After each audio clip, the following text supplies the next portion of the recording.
महाराज lockdown में और corona में एक फिल्म नहीं देख पा रहे थे हम लोग भोजपुरी की, लेकिन अब कतार शुरू हो गई है।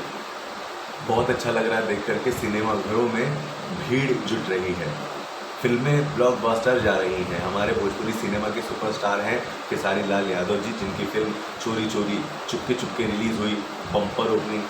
बापजी रिलीज़ हुई, बम्पर ओपनिंग। और अब खुशी की बात ये है कि इस दुर्गा पूजा के मौके पर खेसारी लाल यादव साहब की एक नहीं बल्कि 2 फिल्में एक साथ रिलीज़ हो रही हैं।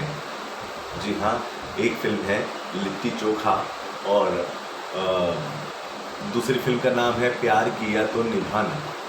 ये 2 फिल्में खेसारी जी की जो है दुर्गा पूजा के अवसर पर रिलीज़ हो रही है। लेकिन बवाल है, बहुत बड़ा बवाल है। बवाल इस वजह से भी है क्योंकि दुर्गा पूजा के ही अवसर पर भोजपुरी के superstar power star Pawan Singh साहब की फिल्म बॉस भी रिलीज़ हो रही है। बॉस फिल्म भी रिलीज़ हो रही है, यानी एक साथ 3 बड़ी फिल्मों, 3 मेगा बजट फिल्मों की टक्कर होनी है। गिने चुने थिएटर इस समय यूपी और बिहार में खुले हैं और उन सभी थिएटरों में इन तीनों ही फिल्मों का कब्जा होगा। 3 बड़ी फिल्में, 3 बड़े बैनर, 3 बड़ा प्रोडक्शन हाउस, 3 बड़े नाम, 2 बड़े नाम और एक तो दूसरा बड़े नाम। बहुत नुकसान है या फ़ायदा मैं नहीं बता सकता। खुश बहुत हूँ कि जो मेहनत महीनों पहले, सालों पहले की गई फिल्मों में वो अब हमें देखने को मिल रही है।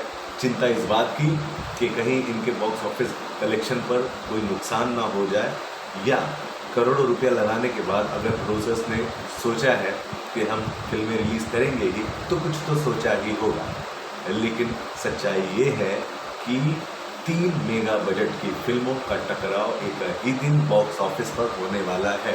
एक ही दिन तीनों फिल्में रिलीज़ होने वाली हैं। दर्शकों में बंटवारा होगा। हालांकि टेस्ट थोड़ा सा अलग है, लेकिन पैसे भी तो नहीं हैं दर्शकों के पास इतने। किस तरीके से चीज़ें देख पाएंगे हम, बस अब कुछ ही दिनों का है इंतज़ार। वैसे आपके हमारे तो मज़े हैं, फिल्में तो देखनी ही हैं, ठीक है। क्या सोच रहे हैं लिखिएगा कमेंट बॉक्स में।